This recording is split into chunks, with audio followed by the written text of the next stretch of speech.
ചെമ്പനിപ്പൂവിൻ്റെ നാളത്തെ പ്രമോ റിവ്യൂയിലേക്ക് എല്ലാവർക്കും സ്വാഗതം.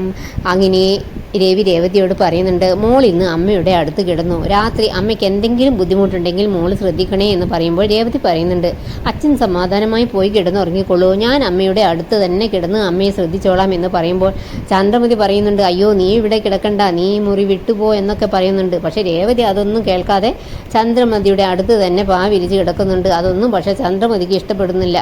രേവതി അവിടെ തന്നെ കിടക്കുന്നത് കണ്ടപ്പോൾ ചന്ദ്രമതി ശ്രുതിയെ വിളിക്കുന്നുണ്ട്, ശ്രുതി ശ്രുതി ഇങ്ങ് വാ, എനിക്ക് പേടിയാ, നീ എൻ്റെ അടുത്ത് വന്ന് കിടക്ക് എന്നൊക്കെ പറയുന്നുണ്ട്. അങ്ങനെ ശ്രുതിയും വന്ന് ആ റൂമിൽ കിടക്കുന്നുണ്ട്.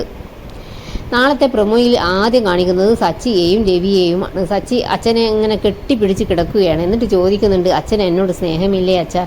അത് കേട്ടപ്പോൾ രവി പറയുന്നുണ്ട്, നീ എന്താടാ ചോദിക്കുന്നത്? നിന്നെ സ്നേഹിക്കാതെ ഞാൻ പിന്നെ ആരെയാടാ സ്നേഹിക്കുക? അന്നും ഇന്നും എന്നും നീ എൻ്റെ പൊന്നു മോനാടാ, എന്താടാ നീ ഇങ്ങനെയൊക്കെ ചോദിക്കുന്നത് എന്ന് ചോദിക്കുന്നുണ്ട്. പിന്നെ പ്രൊമോയിൽ കാണിക്കുന്നത് ചന്ദ്രമതിയാണ്. ചന്ദ്രമതി ആകെ വിഷമത്തിലിരിക്കുകയാണ്. ചന്ദ്രമതിക്കൊന്ന് ബാത്റൂമിൽ പോകണം.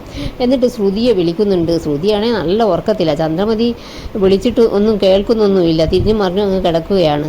പിന്നെ രേവതി രേവതി എന്ന് വിളിക്കുന്നുണ്ട്. വിളി കേട്ടതും രേവതി എഴുന്നേൽക്കുന്നുണ്ട്. രേവതി എന്താ അമ്മയെന്ന് ചോദിക്കുമ്പോൾ ചന്ദ്രമതി പറയുന്നുണ്ട്, എനിക്കൊന്ന് ബാത്റൂമിൽ പോകണം. അന്നേരം രേവതി പറയുന്നുണ്ട്, എങ്കിൽ അമ്മ എന്നോട് വളരെ സ്നേഹത്തിൽ പറയും, മോളെ രേവതി എനിക്കൊന്ന് ബാത്റൂമിൽ പോകണം, അങ്ങനെ പറയൂ എന്ന് ചിരിച്ചുകൊണ്ട് പറയുന്നുണ്ട്. അപ്പോൾ ചന്ദ്രമതി, അയ്യോ മോളെ രേവതി, എന്നെ ഒന്ന് ബാത്റൂമിലേക്ക് കൊണ്ടുപോകൂ.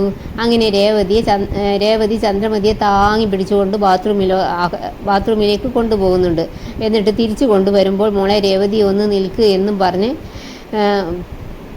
എന്ന് പറഞ്ഞ് ഒരു ആട്ട് ഇട്ട് കൊടുക്കുന്നുണ്ട്. നമ്മുടെ രേവതിയോടല്ല കേട്ടോ, ശ്രുതിയുടെ നേർക്കാണ് ആട്ട് ഇട്ട് കൊടുക്കുന്നത്. അടുത്ത വിശേഷവുമായി വരുന്നത് വരെ താങ്ക്സ് ഫോർ വാച്ചിങ്.